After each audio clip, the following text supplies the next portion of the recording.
अरे फ्रेंड नमस्कार, मैं दिनेश शर्मा। आज आपको श्राप के विषय में बताना चाहता हूँ। किसी जातक की कुंडली में कोई श्राप योग हो, श्राप, शाप, कर्स, एक्सक्रेशन, अंग्रेजी में कर्स भी बोलते हैं, CURAC। तो जनरली अभी वर्तमान जो ज्योतिष भारत में चल रही है, या भारत के जो एस्ट्रोलॉजर है, ये अमेरिका में भी चले गए, वहाँ ऑस्ट्रेलिया में चले गए, वहाँ भी यही हरकत करते हैं ये। ठीक है, वहाँ पे भी जाके लोगों को श्राप बता के लोगों को बाकायदा डराया धमकाया जाता है, और मरता क्या नहीं करता यार, डरा हुआ आदमी। तो आज आपको मैं ये वीडियो देख के श्राप से संबंधित सारी समस्याएं खत्म हो जाएगी आपकी। ठीक है, पहले तो मैं आपको ये बता दूं कि ऋषि पाराशर महाराज ने एक अध्याय लिख दिया है श्राप संबंधी। ऋषि पाराशर ने होरा शास्त्र में शाप अध्याय के विषय में लिखा है। पूर्व जन्म के कर्मों के कारण कुछ तकलीफ अब हमको होती है, तो हम उसको शाप बोलते हैं, श्राप बोलते हैं। ठीक है, तो अब ये शाप या श्राप या कर्स क्या है? एक प्रकार से देखो, ये बद्दुआ है। हमने कोई ऐसा काम किया होगा तो उसने हमको गालियां दी होगी, कोसा होगा, भला बुरा बोला होगा, तो ये कहते हैं कि पूर्व जन्म में आपने कुछ ऐसा काम किया होगा जो आपको श्राप लग गया है, उसके वजह से आपको अभी ऐसा हो रहा है। तो ऋषि पाराशर महाराज ने जो श्राप अध्याय लिखा है उसमें अथ पूर्व जन्म शाप अध्याय स्पष्ट है कि पूर्व जन्म का है। ठीक है, श्राप, शाप, कर्स, जो भी आप समझो, एक्सक्रेशन, है ना। तो उसमें सिर्फ बोला है कि संतान, जिस व्यक्ति को संतान नहीं होती थी, अनपत्य योग लिखा है, अनपत्य। ठीक है, संतान नहीं होने के मामले में अनपत्य योग बताया है। ठीक है, बाकी उन्होंने कुछ नहीं कहा है। और ये बताया है कि किसी व्यक्ति को संतान किन कारणों से नहीं होती। सर्प के शाप के कारण, सिर्फ पितृ मतलब पितरों के शाप के कारण, माता मतलब माता के शाप के कारण, भ्रात मतलब भाइयों के साथ आपने अनजस्ट अन्याय किया हो, मामा के साथ अनजस्ट अन्याय किया होगा, कोई गलत काम किया हो, ब्राह्मणों को तंगाया हो, सताया हो, परेशान किया हो, उनके साथ अनाचार अत्याचार किया हो, पत्नी के साथ अनाचार अत्याचार किया हो, और प्रेत शाप मतलब पिता का श्राद्ध ना किया हो आपने कभी, पिता आपके मरने के बाद माता पिता के श्राद्ध करने में लापरवाही करे हो, तो इस प्रकार के श्रापों का संग्रह हो गया। और आपको जो है इस जन्म में, पूर्व जन्म के कारण इस जन्म में विवाह के पश्चात आपको संतान नहीं होती। तो हिंदू धर्म में संतान ना होने पर बोला है कि शास्त्रों में अपुत्र होने पर, मतलब कोई व्यक्ति का विवाह के पश्चात संतान ना हो तो सदगति प्राप्त नहीं होती।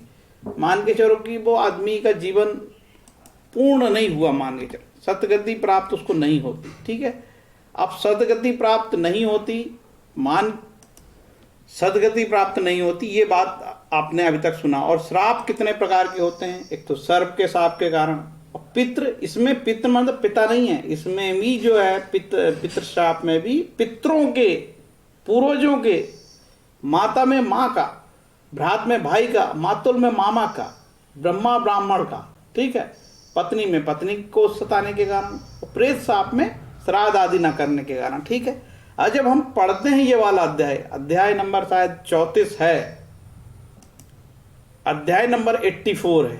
ठीक है, 84 पे आप जाओगे ऋषि पाराशर के होरा शास्त्र में, तो आपको मिलेगा 84वां अध्याय में। किसमें मिलेगा? सीताराम खिलाड़ी प्रसाद एंड सन्स का जो निकला है, सीताराम झा का सबसे ओरिजिनल, सबसे बढ़िया उसी को मान्यता ज्यादा है। ठीक है, तो ये सदगति की बात आ गई।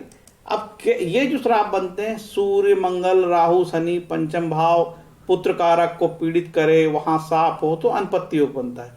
लग्नेश, पंचम भाव, नवमेश, सप्तमेश भी इसमें, इनसे अनपत्य योग बनते हैं, मतलब संतान नहीं होती शादी के बाद। और कितने प्रकार के योग हैं? लगभग 73, इससे भी ज्यादा, लगभग 80 प्रकार के योग दिए हुए हैं। तो ऐसी कोई सी भी कुंडली ना हो जिसमें इस प्रकार की कुछ कमी ना मिल जाए। एक भी ऐसी कुंडली हो, कुछ ना कुछ कमी मिल ही जाएगी। ठीक है, लेकिन उन सब को भी संतान हुई है, समझ गए, उनको भी संतान हुई है। इसका ये मतलब है कि संतान तो सबको देखो, आपके गांव में 99% लोगों को संतान हुई होगी, और 1% लोगों को नहीं हुई होगी। और वो 99% में जो मैं 73 योग बता रहा हूँ, कुछ ना कुछ कमी वहां पे मिल ही जाएगी। मात्र मंगल के, शनि के, राहु के, केतु के, पाप ग्रहों के पंचम में बैठने से, नवम में बैठने से, सप्तम में बैठने से, दसम में बैठने से, लग्न में बैठने से, लग्नेश पीड़ित होने से, पंचमेश पीड़ित होने से, पुत्रकारक पीड़ित होने से, नवमेश पीड़ित होने से श्राप बनते हैं। ऐसे 73 से अधिक श्राप योग बनते हैं। ठीक है, आप परेशान हो जाओगे यार, सबकी कुंडली में कुछ ना कुछ मिल जाएगा। सबको संतान हुई, आपके गांव में केवल 1% ऐसा व्यक्ति होगा जिसको संतान नहीं हुई। उस 1% के चक्कर में मत परेशान हो। ठीक है, अब आगे बढ़ते हैं। संतान संबंधी मामले ही शाप योग कहा गया है, अन्य मामले में शाप का उल्लेख नहीं किया गया। ये महत्वपूर्ण बात है। केवल संतान संबंधी मामले में, भाई आपकी नई नवविवाहित हो, शादी हुई, पति मर गया, एक्सीडेंट हो गया, इसमें कोई शाप का मामला नहीं बनता। ठीक, केवल विवाह के बाद संतान नहीं होना वही शाप कहलाता है, श्राप कहलाता है, कर्ज कहलाता है, पूर्व जन्म के कर्म कहलाते हैं। ठीक, अब ये बताता हूं मैं कि ये लग्न भाव हो गया, और ये कहलाया सप्तम भाव, और ये नवम भाव कहलाया। थोड़ा इसको मैं छोटा कर दूं। ठीक, ये पंचम भाव कहलाया, नवम भाव कहलाया, ये सप्तम भाव, ये लग्न है, और ये पंचम भाव। इन तीनों से बनने वाले योग अनपत्य योग, संतान ना होने के योग बनते हैं। ये वीडियो बनाने की जरूरत इसलिए पड़ी कि एक महिला ने बताया कि साहब यहाँ पे उनका जो है ज्ञाति कारक बुध, जेमिनी का ज्ञाति कारक चंद्रमा बैठा था, कुंडली साफ सुथरी थी, यहाँ से गुरु महाराज उनको देखते भी थे। ठीक है, अभी तो मैंने 73 योग के बारे में बताया। ठीक है, अभी तो मैंने 73 योग के बारे में बताया। इन योगों का कैंसिलेशन भी होता है। ठीक है ना। तो उस महिला को ये बताया कि भाई उस महिला के 3 बच्चे थे। ठीक है, और हस्बैंड की डेथ हो गई। महिला के 3 बच्चे हैं, विदेश में रहती है। जब उसके परिजन उसकी कुंडली को लेके गए कि भाई इसके तो 3 बच्चे हैं, पति की डेथ हो गई, तो कर्मकांडी ने बताया कि इसको तो श्राप है साहब। अरे वाह, तो श्राप बताया, और पूजा में लगेगा 51,000। अब बताओ, 3 बच्चे के बाद, 3 तो बच्चे उसके हो गए, तो उसको कौन सा श्राप लगा? ये योग सारे के सारे योग बने हैं अनपत्य योग, संतान ना होने संबंधी योग। तो इस प्रकार से लोग झूठ फरेब करते हैं। जैसे ही आपकी संतान हो गई, ये आप कुंडली में कोई आपकी श्राप नहीं है। अब नौकरी नहीं लग रही, उसके लिए क्या करेंगे यार, बेरोजगारी है। आपकी बीबी से नहीं पटती, उसमें कोई श्राप नहीं है। आप धनी नहीं हो रहे, उसमें कोई नहीं है। आपको नौकरी से निकाल दिया गया, उसमें कोई श्राप नहीं है। आपका प्रमोशन नहीं हो रहा, उसमें कोई श्राप नहीं है। आप शेयर मार्केट में पैसे नहीं कमा रहे, उसमें कोई श्राप नहीं है। आप तरक्की नहीं कर पा रहे, उसमें कोई श्राप नहीं है। आप घर नहीं बना पा रहे, उसमें कोई श्राप नहीं है। आप जलो मत ईश्वर लोगों से, पॉजिटिव रहो, इसमें कोई श्राप नहीं है। कर्मठ बनिए, मेहनत करिए, धन खाओगे, कहीं कोई श्राप नहीं।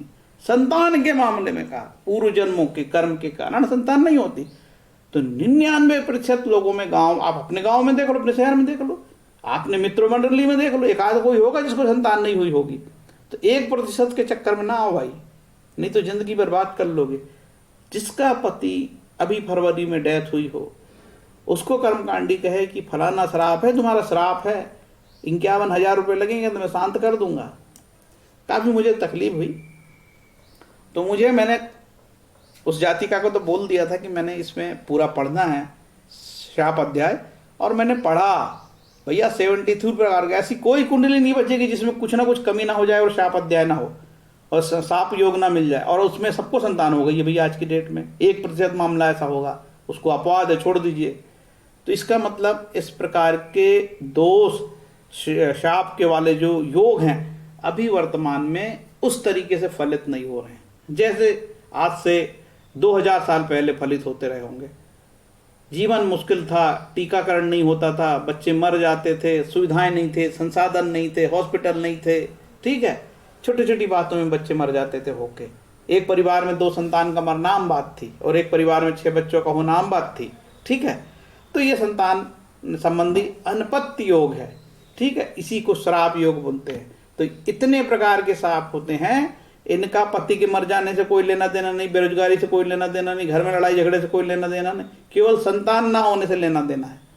और ऐसे जब योग होते हैं और संतान नहीं होती तो फाइनली शास्त्रों में बताया है कि आपको जो है हरिवंश पुराण का पाठ करना चाहिए या करवाना चाहिए, या जो है संतान गोपाल स्तोत्र का पाठ करना चाहिए। ठीक है, और उसमें डिटेल है कि ये योग कैसे बने, किन कारणों से बने, क्या मंगल से बने हैं, क्या शनि से बने हैं, क्या गुरु से बने हैं, ठीक है, क्या राहु केतु से बने हैं। उसके अनुसार अलग अलग विधान अनुसार ग्रह शांति पश्चात अनपत्ति का योग कटता है और जातक को संतान की प्राप्ति होती है ईश्वरी निवेदन के पश्चात, ऐसा शास्त्रों में लिखा है। अब आपको ये बहुत अच्छी बात समझ में आ गई है, ये योगों का, श्राप योगों का आपकी नौकरी नहीं लगने से, आपके पति के खत्म हो जाने से, या आपका प्रमोशन नहीं होने से, या शेयर मार्केट में आप धन नहीं कमा रहे हो रातों रात उससे, या आप घर नहीं खरीद पा रहे हो शहर में बड़ा उससे, या महंगी गाड़ी नहीं खरीद पा रहे उससे, इसका क्या लेना देना है? कोई लेना देना? या आपका बच्चा नहीं पढ़ रहा है उससे, या आपके बच्चे का IIT में सिलेक्शन नहीं हुआ उससे, या आपके बच्चे का नीट में सिलेक्शन नहीं हुआ उससे, क्या लेना देना? कोई लेना देना नहीं है। आप 100 बार कंपटीशन में फेल हो जाओ, कोई लेना देना नहीं है। पंडित जी में 1 नंबर से रह गया, कोई लेना देना नहीं है। ऐसे कोई श्राप के योग लिखे ही नहीं गए हैं। केवल संतान जन्म ना होने के कारण श्राप की बात ऋषि पाराशर महाराज ने कह दी है, और इस नाम पे लाखों करोड़ों का धंधा भारत में चलता है। समझदार को इशारा काफ़ी है, समझदार को इशारा काफ़ी है। इतना वीडियो समझ के आप समझ गए होंगे कि शास्त्र क्या कहता है और कर्मकांडी क्या कहता है। इस प्रकार के जो गलत काम करने वाले कर्मकांडी हैं उनसे भी आपको बचना होगा। ऐसे एस्ट्रोलॉजरों की कमी नहीं है जो हर कुंडली में बताते हैं शाप है, शाप है, पूर्वजन्म के कर्म के कारण हो रहा है, पूर्वजन्म के कर्मों के कारण हो रहा है। ऐसे एस्ट्रोलॉजरों की हिंदुस्तान में कमी नहीं है। अब तो गुरुजी ऐप में जाओ, एस्ट्रो ऐप में चले जाओ, आपको 4 रुपये में एस्ट्रोलॉजर मिल जाएगा, 2 रुपये मिनट में मिल जाएगा, 1 रुपये मिनट में मिल जाएगा, फ्री में मिल जाएगा। वो यही गंदगी फैला रहा है। जो 1 रुपया मिनट में कुंडली बाँचेगा, 5 रुपये मिनट में कुंडली बाँचेगा, 9 रुपये मिनट में बात करेगा, वो गंदगी फैलाने वाला है। ये बहुत परम विद्या थी, ये ईश्वर की विद्या थी, ब्रह्म विद्या थी, वैदिक विद्या थी।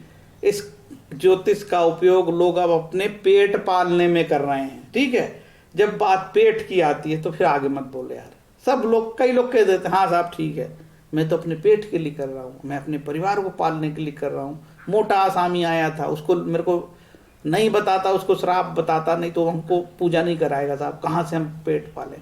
तो ये बीच में पेट आ गया है। ठीक है, तो अब पेट की बात आ गई है तो अब क्या कर सकते हैं आप। ठीक है, लेकिन मैंने आप लोगों को आइडिया बता दिया। जो जो देखेगा ये वीडियो उसको चीज़ें समझ में आनी चाहिए। शादी जब होगी और बच्चे नहीं होंगे तो कोई पूर्व जन्म का श्राप मानना, अदरवाइज कोई नहीं, है ना। अब आपको बीमारी हो गई, नहीं सुधर रही, तो उसमें कौन सा पूर्व जन्म का श्राप हो गया। यदि ऐसा कोई श्राप होता तो शास्त्रों में लिखा जाता, नहीं लिखा गया। आगे आप समझदार है। इतना बोल के आज का ये जो प्रकरण है श्राप, शाप, इसी को श्राप भी बोलते, इसको शाप बोलते, इसको कर्स बोलते, है ना, बद्दुआ बोलते। पूर्व जन्म की माँ के कारण, पितरों के कारण, भाइयों के कारण, पत्नी के कारण, है ना, ब्राह्मणों की हत्या के कारण ये सब होता है केवल संतान ना होने के मामले में। अदरवाइज ये श्राप कोई कारगर नहीं है। आपको नौकरी नहीं लग रही, इसका इससे कोई लेना देना नहीं है। श्राप शाप प्रकरण यहाँ मैं खत्म करता हूँ। उम्मीद है ये वीडियो आपको अच्छा लगा होगा। यदि अच्छा लगे तो आप जो है ना स्वतंत्र हो वीडियो को लाइक कमेंट करने में, शेयर करने में। हरे कृष्ण।